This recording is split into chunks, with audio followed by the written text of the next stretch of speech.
Bonjour tout le monde, j'espère que la voix est claire et que vous m'entendez bien.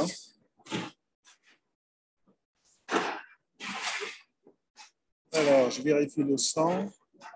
Oui, ça a l'air d'aller. Écoutez, ce que je voulais vous présenter dans cette vidéo, c'est une sorte de rattrapage du TD de rattrapage qu'on a fait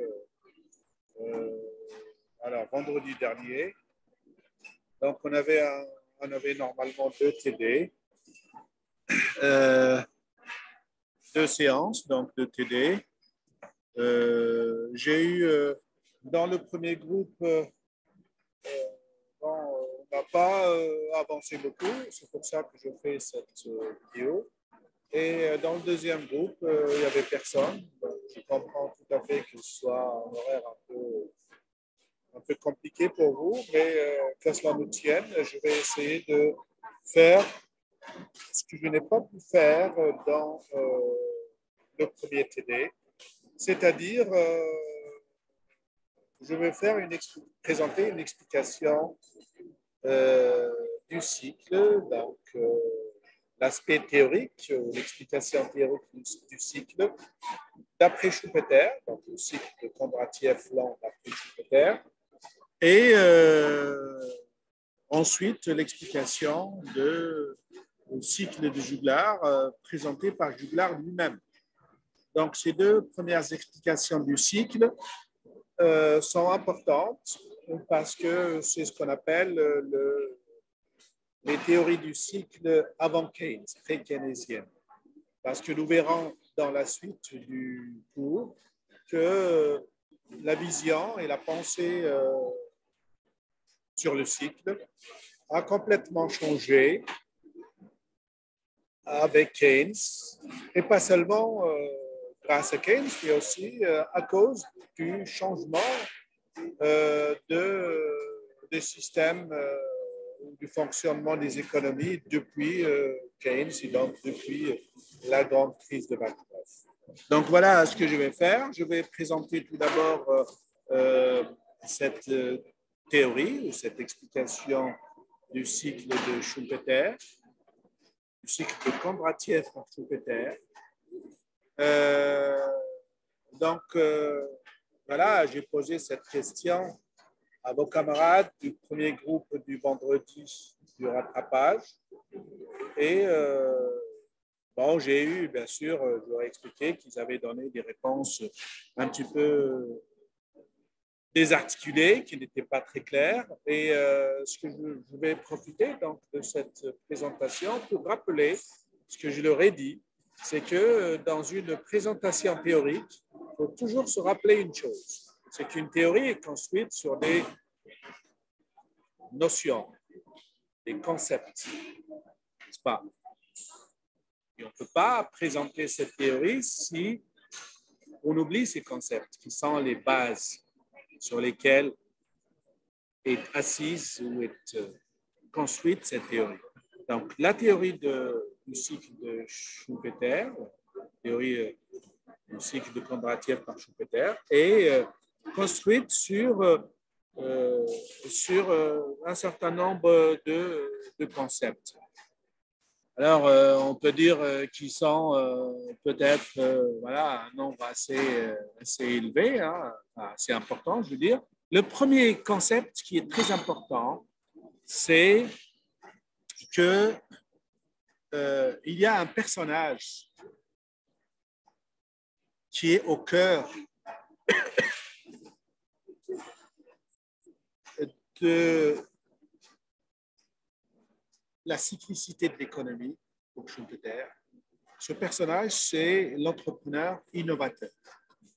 Donc, un entrepreneur qui, dans une période de l'économie, de basse conjoncture, de difficultés économiques, il va exploiter une connaissance ou une invention pour en faire une innovation.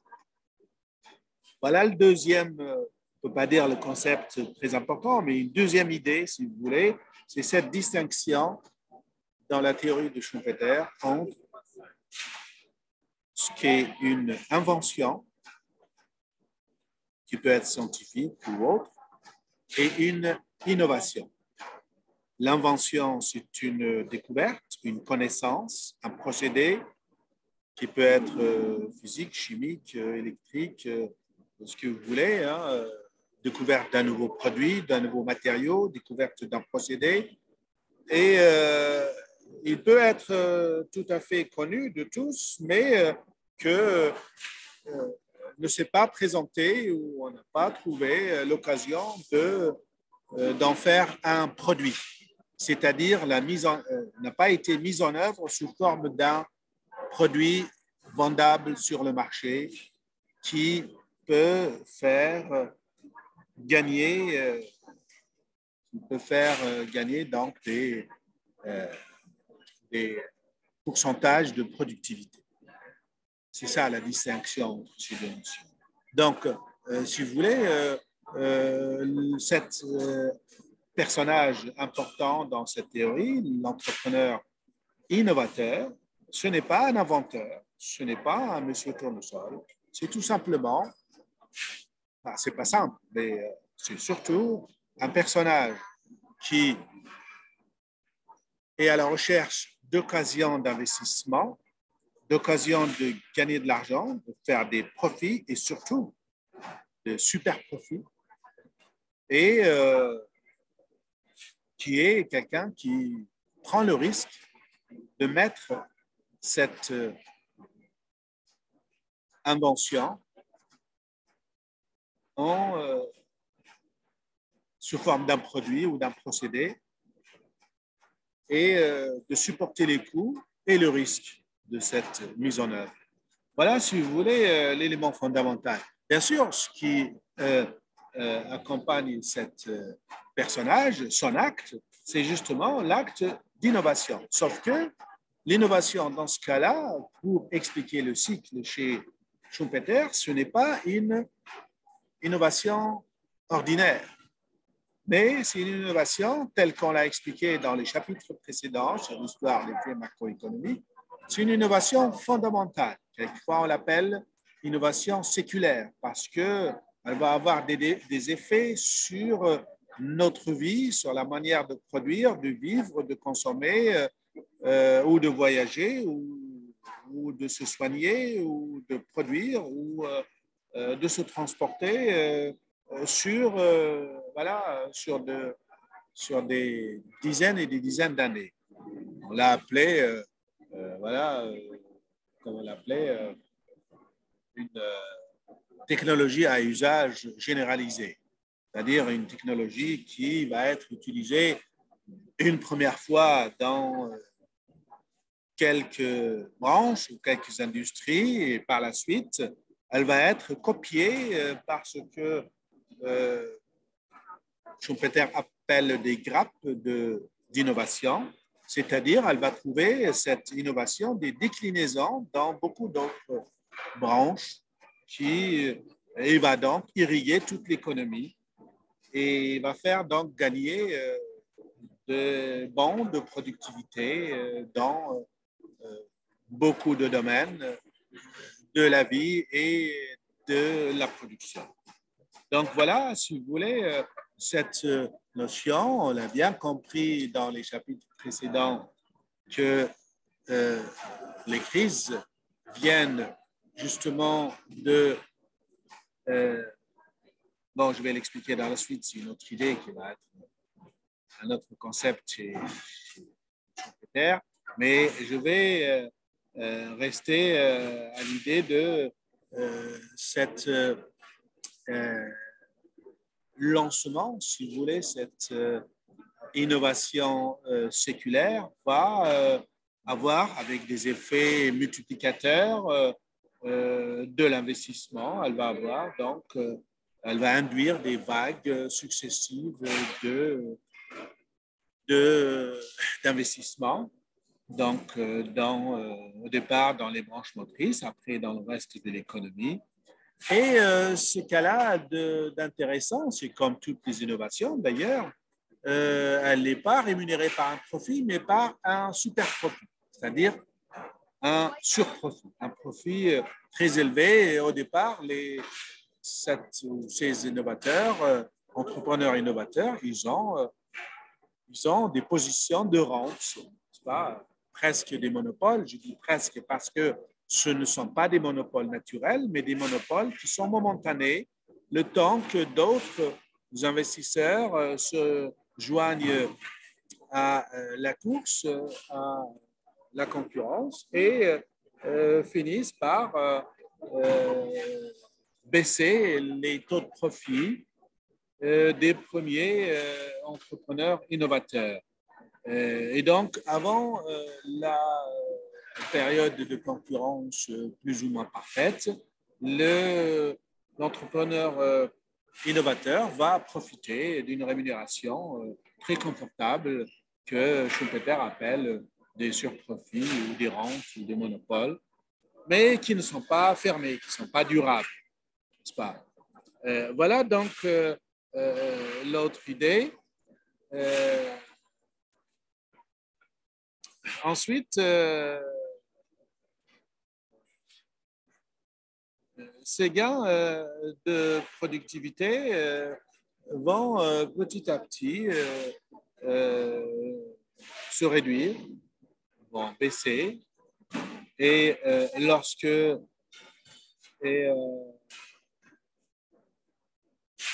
cette innovation est utilisée dans tout le système économique, les gains de productivité vont se tarir, ils vont se réduire, et donc les surprofits vont tendre vers zéro et l'investissement aussi. Et c'est là qu'apparaît, donc après, bien sûr, de longues années, qui, comme on l'a vu dans la datation des cycles de Kondratiev, ça peut aller de 20 à 25 ans, cette période d'expansion, et qui va être suivie par une période de déclin lorsque, n'est-ce pas,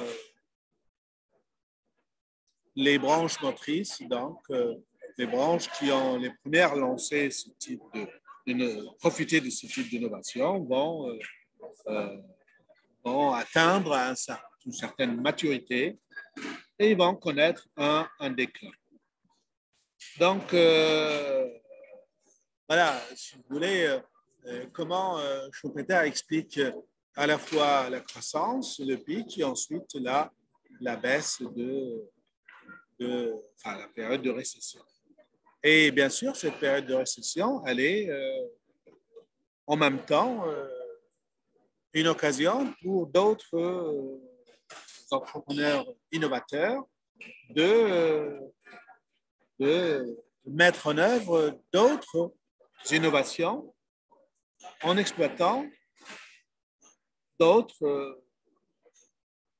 idées, d'autres inventions. Et donc, ce serait l'occasion une nouvelle vague à partir donc d'innovation en gestation pendant cette période de dépression ou de récession ou de crise même. Donc voilà, si vous voulez, chacune des étapes de l'explication de Schumpeter de comment fonctionne un cycle de Kondratiev. Vous pouvez regarder que cette explication elle correspond tout à fait à ce qu'on a vu dans le chapitre LTD sur l'histoire des faits macroéconomiques. Ça permet d'expliquer tout à fait le passage de la crise de 29 jusqu'aux 30 Glorieuses, et ensuite des 30 Glorieuses jusqu'au déclin donc, de cette période des 30 Glorieuses, et ensuite, comme on l'a expliqué, à partir de début des années 90, on a une nouvelle vague d'expansion, donc un nouveau cycle de Kondratiev, et dans lequel on se trouve maintenant au creux de cette cinquième, si vous voulez, Kondratiev, et voilà, on se pose la question, on se demande comment et quand, par quel type d'innovation on va sortir de ce cycle. Bien sûr, vous êtes certainement au courant qu'il y a des voix qui réclament que, euh, comme on l'a expliqué plusieurs fois, que les inventions sont là, n'est-ce pas? Les inventions au niveau des biotechnologies, au niveau des énergies renouvelables, au niveau des énergies vertes, au niveau de la santé. Dans beaucoup de domaines, il suffit de se lancer. Il suffit, bien sûr, c'est trop facile de le dire comme ça, mais il faut trouver le, le, ces personnages qui seraient prêts à prendre ce risque pour lancer ces nouvelles innovations. Euh, alors, pourquoi cette période est un peu malheureuse? Parce que normalement, dans un creux du cycle comme on se trouve aujourd'hui, eh bien, vous avez tous les ingrédients pour une relance d'un nouveau cycle ascendant. Mais il se trouve, comme je l'ai expliqué dans le cours la dernière fois, le mercredi dernier, que vous avez, la malheureuse coïncidence de deux cycles, celui de Kondratiev, mais aussi d'un cycle de Juglar et surtout d'un cycle financier. Alors, que vient faire, quelle est la complication supplémentaire qu'apporte le cycle financier ici? C'est que les investissements qui, normalement, en fin de cycle, tarissent, et c'est le cas actuellement, puisque les investissements sont faibles, et se trouve que les investisseurs trouvent le moyen de gagner de l'argent en bourse beaucoup plus que dans l'activité réelle. Donc, ils sont moins incités à prendre des risques pour investir dans ces secteurs dont je viens de parler, c'est-à-dire le secteur de l'économie verte, le secteur de la santé, le secteur de l'enseignement, le secteur de des biotechnologies.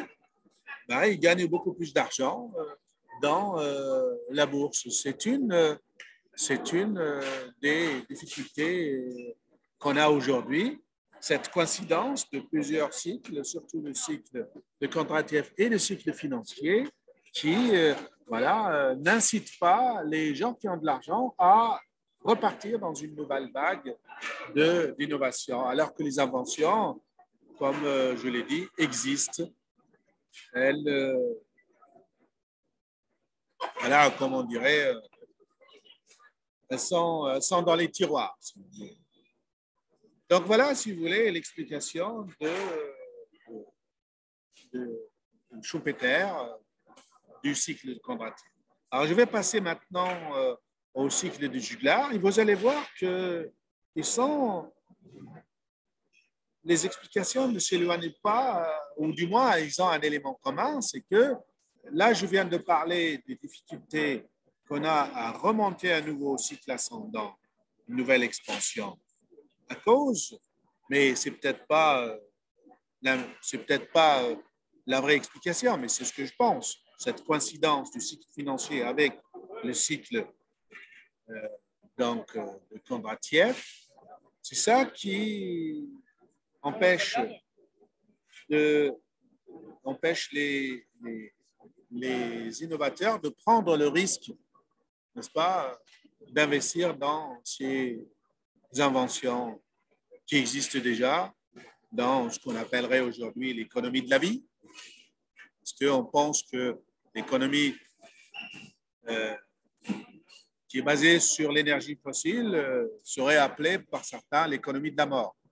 Bien, pourquoi ceci ne se passe pas? Eh bien, on peut trouver un lien avec l'explication de Juglar. Alors, Juglar, il a une explication qui est un peu à la fois plus simple, mais qui est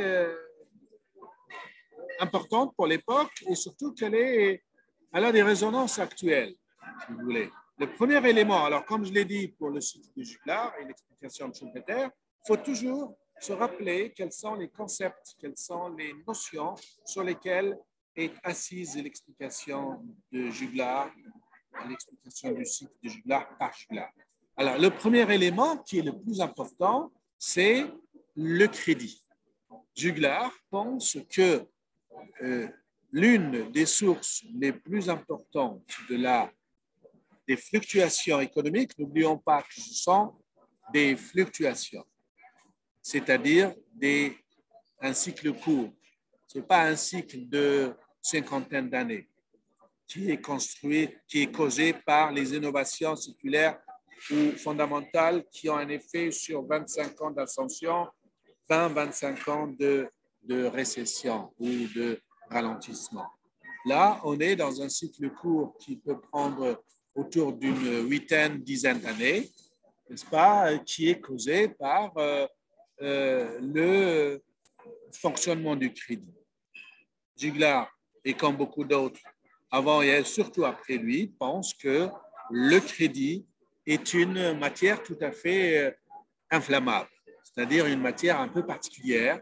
Ce n'est pas une idée simple comme on le penserait, voilà, une banque qui finance les entreprises et puis les entreprises créent de la valeur et remboursent les crédits. C'est quelque chose qui est un peu plus dangereux que ça. D'un côté, Juglar dit que le crédit, il a une vertu très importante, c'est qu'il est le vecteur du progrès. On ne peut pas avoir de progrès, on dirait de la croissance, sans qu'il y ait un financement par les crédits, par les banques. Mais d'un autre côté, ça peut être, et c'est très souvent, la première source d'instabilité, donc la première source ou la première origine du cycle économique. Pourquoi? Parce que le système bancaire, le système financier en général, est un système qui est connu par sa fragilité. D'où est-ce que, voilà, la notion importante, c'est le crédit et la fragilité du système qui crée le crédit, c'est-à-dire les banques. Donc, retenez bien cette idée de fragilité des banques. Aujourd'hui, les gens, vous devez savoir que une des raisons, ou encore, si on veut être plus simple, des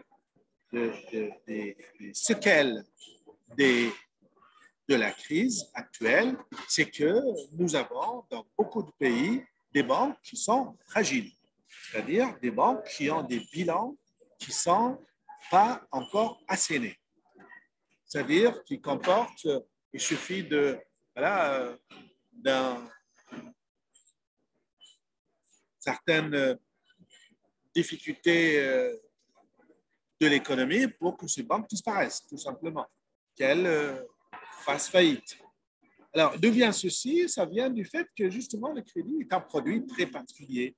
C'est un produit qui est, on va le voir dans le cours, peut-être demain, c'est-à-dire mercredi 17, nous verrons qu'il y a des activités qui montent et qui montent quelquefois beaucoup avec le cycle de manière déraisonnable.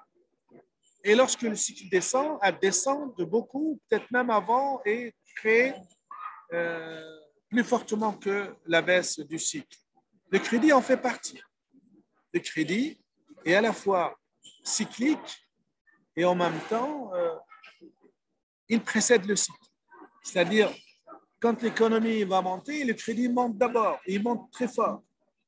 Et quand cette période, Juglar l'appelle la période de l'euphorie du crédit.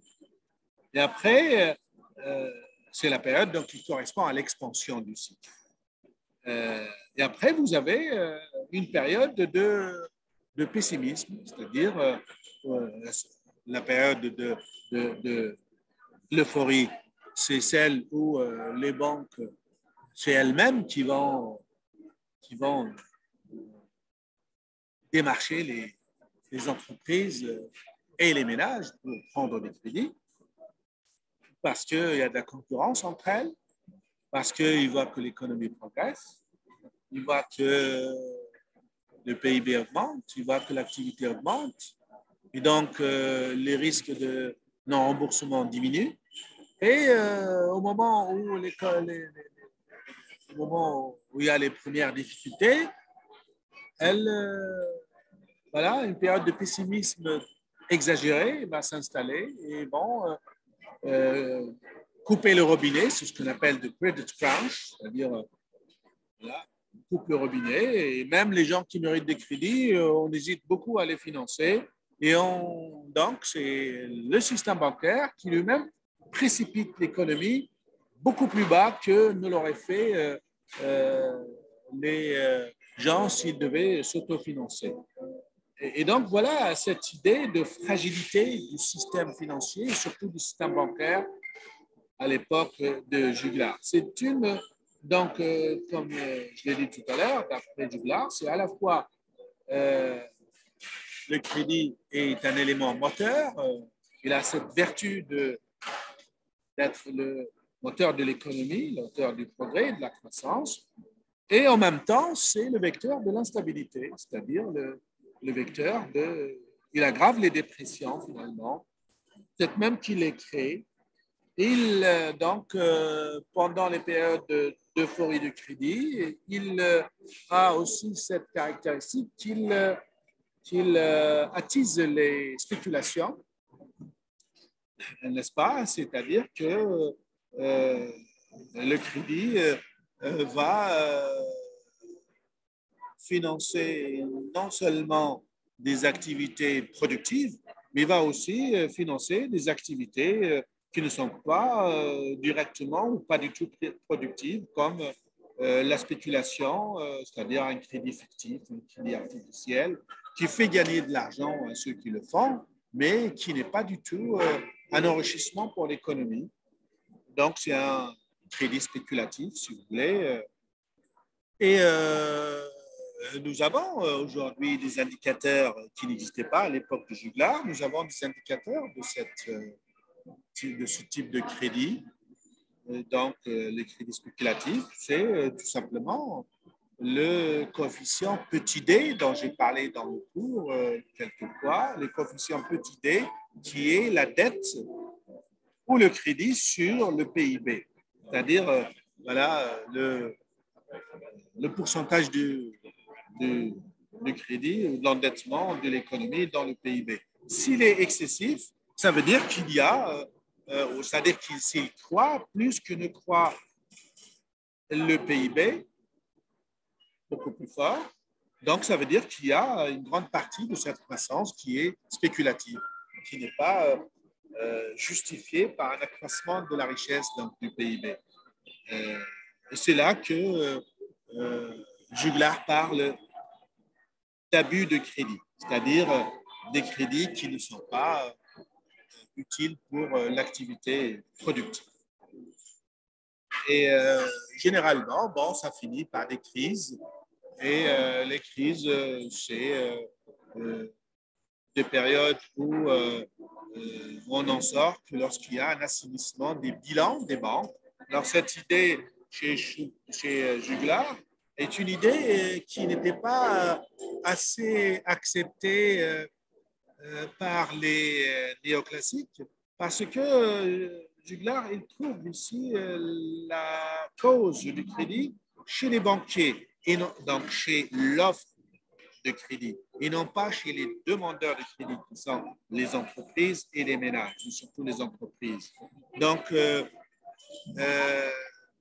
cette idée a même été oubliée pendant de longues années et a été reprise par des auteurs, j'en ai parlé rapidement dans le cours, des auteurs comme Fischer et surtout Minsky, qui considèrent, eux, que justement, c'est l'offre du crédit qui est la cause de l'euphorie du crédit et du crédit spéculatif, beaucoup plus que la demande. Comme je l'ai dit tout à l'heure, en situation d'euphorie, les établissements bancaires, le système bancaire lui-même va démarcher les clients des entreprises, parce que c'est comme ça que les banques se font de la concurrence contraire. Donc voilà, si vous voulez, cette deuxième explication du cycle de juglar par juglar lui-même. Voilà, donc vous avez ensuite deux autres explications. Vous avez l'explication des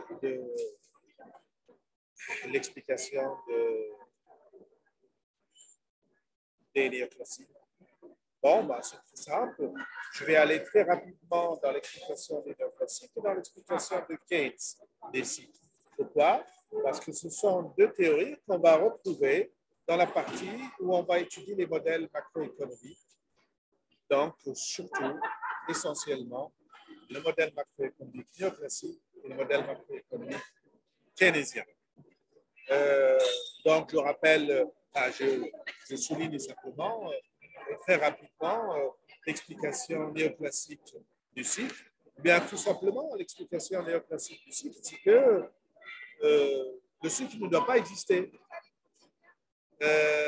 Normalement, si l'économie fonctionne bien, il ne doit pas y avoir de cycle. Il peut y avoir des petites variations, des petites fluctuations qui ne durent pas longtemps et qui ne sont pas très profondes et qui n'aboutissent pas à des crises. Donc, il y a un déni du cycle chez les néoclassiques. Et quand il y a une situation qui peut s'aggraver, pour les néoclassiques, elle est due à l'intervention des autorités, que ce soit monétaires ou budgétaires. Elle est due aussi à l'existence de monopoles, à l'existence de coûts excessifs, par exemple les coûts salariaux, à l'existence de monopoles, comme les monopoles des syndicats ou les monopoles de certaines entreprises qui peuvent profiter de leur situation. C'est-à-dire quoi exactement? C'est-à-dire qu'ils empêchent le fonctionnement libre d'un marché qui est censé être autorégulateur. Donc, il y a un déni total de l'existence de cycles. Et s'il y a un cycle, c'est s'il y a des situations même pendant la crise de 29, les néoclassiques expliquaient que pas s'affoler, ça devrait se régler tout seul. Le marché, avec la baisse des prix, ça devrait normalement rétablir l'économie sur le droit chemin. Là, ça n'a pas été le cas et justement, ça nous fait aboutir à l'idée du cycle de Keynes, n'est-ce pas? Comment Keynes explique le cycle? Eh bien, nous verrons dans le modèle keynésien que le cycle chez Keynes, bon, voilà, il met beaucoup plus l'accent sur l'aspect réel du cycle Keynes. Pourtant, c'est quelqu'un qui connaît très très bien les problèmes financiers, le système financier, mais dans son explication de possibilité de chômage, de sous-emploi, d'équilibre de sous-emploi, c'est-à-dire un équilibre de l'économie avec beaucoup de chômage qui est stable. Il a voulu, pour des raisons, j'allais dire pédagogiques, se concentrer sur l'explication réelle du cycle et pas financière. L'explication réelle du cycle, il la trouve dans la demande globale qui peut connaître une baisse, une chute brutale pour une raison particulière. Cette chute de la demande globale, Keynes, il l'attribue à un personnage particulier. Et vous allez voir que là, ce n'est pas très loin des explications de Schumpeter. Mais sauf que c'est dans le court terme, parce que Keynes, il se place dans les situations de court terme. Et sa théorie veut expliquer les crises particulières, ces crises graves, donc comme la crise de 29, comme la crise dans laquelle on se trouve aujourd'hui. Et il veut donc expliquer qu'il y a un personnage, c'est justement l'investisseur. Et donc, l'investissement, c'est la partie de la demande globale qui est l'origine du cycle. Cet investissement, il peut chuter de manière brutale et de manière irrationnelle. Et c'est ça qui enclenche le cycle de la baisse et la dépression. Et voilà, nous verrons dans le cours, dans les TD, pardon, sur les modèles macroéconomiques, que ce qui compte le plus pour Keynes, c'est comment se sortir de cette situation par l'intervention de l'État, parce que le marché tout seul ne peut pas s'autoréguler, ne peut pas s'en sortir seul de cette situation. Et surtout, nous expliquerons pourquoi l'investissement a cette particularité de s'effondrer de manière brutale et inattendue. Nous verrons que pour ça, nous avons des concepts très importants dans la théorie keynésienne. Je vais les citer rapidement et nous verrons les explications dans les TD sur les modèles macroéconomiques néoclassiques keynésiens. La première idée, c'est l'idée des esprits animaux. C'est-à-dire, c'est un état psychologique, presque un instinct animal qui fait que les investisseurs se lancent dans les investissements ou se retirent entièrement, freinent totalement des quatre fers au lieu d'investir. Pour lui, c'est un comportement qui s'explique beaucoup plus par des raisons psychologiques que par des raisons économiques. C'est ce qu'on appelle l'esprit animaux des investisseurs. C'est pour cela que lorsque les investisseurs, comme aujourd'hui, investissent beaucoup plus en bourse et pas du tout dans l'activité réelle, ou presque pas du tout, c'est là que l'État doit intervenir. C'est ce que font les États actuellement. Donc, on peut dire qu'on est dans un moment keynésien, c'est actuellement. Et ensuite, une autre notion, c'est la notion d'efficacité marginale du capital. C'est elle qui permet à Keynes d'expliquer que en comparant l'efficacité marginale du capital, toujours en termes réels, par rapport au taux d'intérêt sur le marché, eh bien, quand il y a un écart assez conséquent, eh bien, les investissements s'arrêtent et la demande globale baisse. Et donc, si la demande globale baisse, on est dans une situation de crise économique. OK, voilà, j'en ai fini avec ces 4 explications.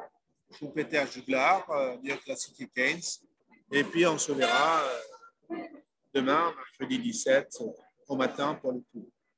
Alors, il y a Dem qui m'a expliqué que les fichiers que j'ai postés sur le site de Paris 2, ils ne sont pas visibles d'après ce que m'a dit votre camarade. Je me demande pourquoi, nous verrons ça demain, et puis ça ne m'étonnerait pas d'ailleurs. Non, parce que pour moi, j'aurais demandé d'ouvrir le site pour vous, et j'espère que ça a été fait. OK, allez, à bientôt.